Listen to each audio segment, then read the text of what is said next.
झारखंड की सरकार बन चुकी है। हेमंत सोरेन जी मुख्यमंत्री बने हैं, यानी बबुआ मुख्यमंत्री बने हैं और मुख्यमंत्री जी का कहना है कि ये सरकार अपनी कार्यों को करेगी। पूर्व में देखा गया जनता असंतुष्ट थी, लेकिन एक योजना जिसकी चर्चा पूरे देश में रही, पूरे चुनाव में रहा, मैया सम्मान योजना, आखिर उसका क्या होगा?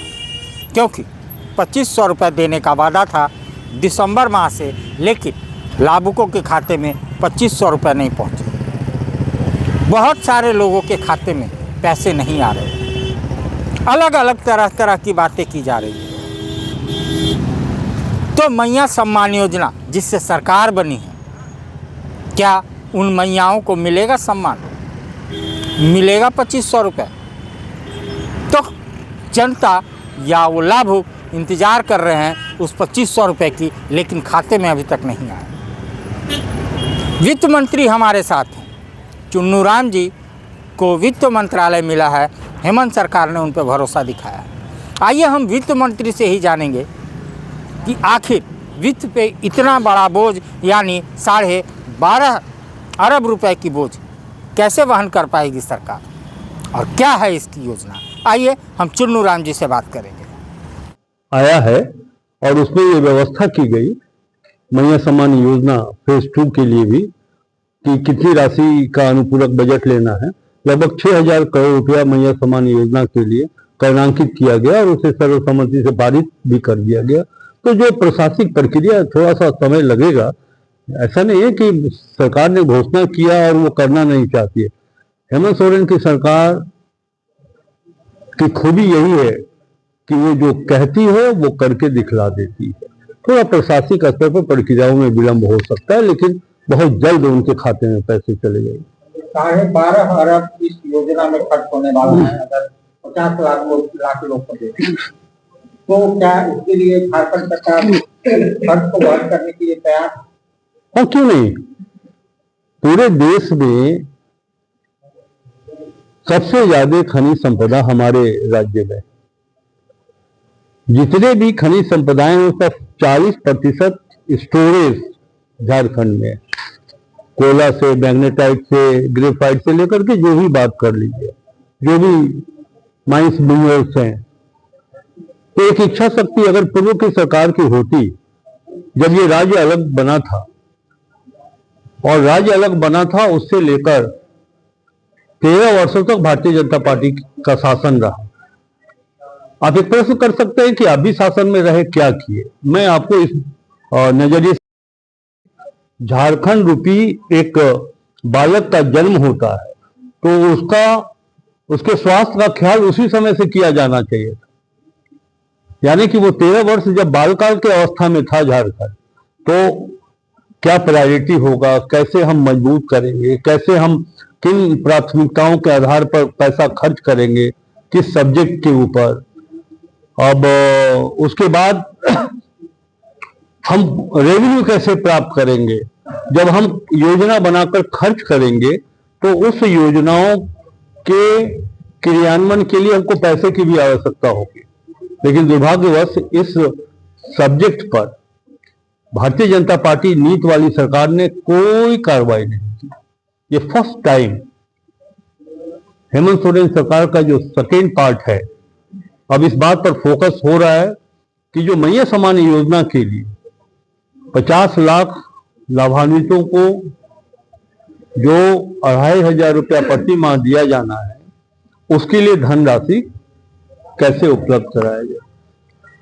देखिए, हमारा जो स्टेट ओन टैक्स है, राजस्व का अपना कर है, उसमें मेजर पार्ट 70% हमको मिलता है कमर्शियल डिपार्टमेंट से। इसमें बहुत सारे लीकेज है। मैंने कहा है अपने सेक्रेटरी को कि इस लीकेज को बंद करिए, और बंद करना होगा, इसलिए कि राज्य को रेवेन्यू लॉस होते हुए हम नहीं देख सकते। तो उसके कई सारे पॉइंट्स हैं, मैं विस्तार से नहीं कहूंगा, मैं सारांश में कर दिया कि जो रेवेन्यू कलेक्शन में लीकेज हैं वो दूर करना होगा। उसी से 3-4 हजार करोड़ रुपया की प्राप्ति हमें हो जाएगी। वित्त मंत्रालय अभी अभी अभी अभी आपने जब प्रश्न किया है तो अकबकाइए मत, मैं पूरी बात कहना चाहूंगा और आपको संतुष्ट भी करना चाहेंगे। अभी ये तो हमने एक इशारा किया। देखिए 2018-19 में झारखंड में एक्साइज से 1000 करोड़ रुपया प्राप्त होता था और एक ही साल में यानी कि 19-20 में वो 2000 करोड़ रुपया हो गया।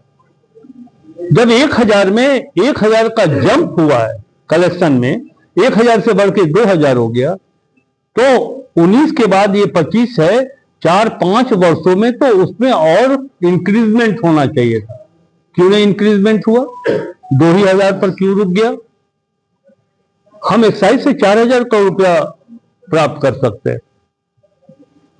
स्टेट गवर्नमेंट की पॉलिसी हम बात करेंगे मुख्यमंत्री जी से कि एक इसके नीति में अगर चेंजेस करने की आवश्यकता हो तो हम लोग चेंज भी करेंगे, उनसे आग्रह करेंगे कि वो चेंज करें ताकि रेवेन्यू हम बढ़ा सकें। सबसे मेजर पॉइंट यह है कि खान खनिज एक महत्वपूर्ण सोर्स है हमारे लिए।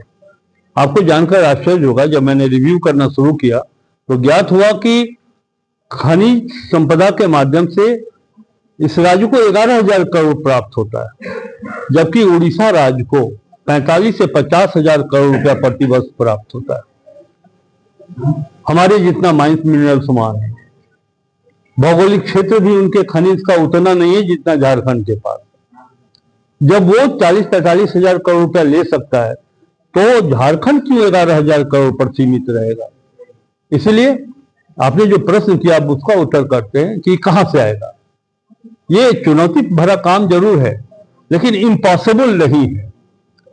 थोड़ा एक कमिटमेंट हो, प्रतिबद्धता हो, पॉलिटिकल सिस्टम का और एडमिनिस्ट्रेटिव सिस्टम अगर मिल करके काम करें तो हम प्रति वर्ष जो जरूरत होगी वो लगभग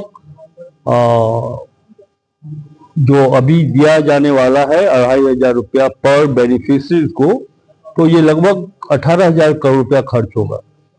तो ये पैसा हम प्राप्त कर सकते हैं। जैसा कि हमने कहा कि एक कमिटमेंट की आवश्यकता है, इच्छा शक्ति की आवश्यकता है। मैंने अभी अपने सेल्टेक्स डिपार्टमेंट को, माइंस को कहा है कि 2025-26 फाइनेंशियल ईयर में हमको 10,000 करोड़ रुपया इंक्रीजमेंट चाहिए। इस दिशा पर आप लोग काम करिए, ठीक। और समुचित इलाज के लिए गरीबों का रहनुमा मात्र एक हॉस्पिटल, मैया बाबू हॉस्पिटल।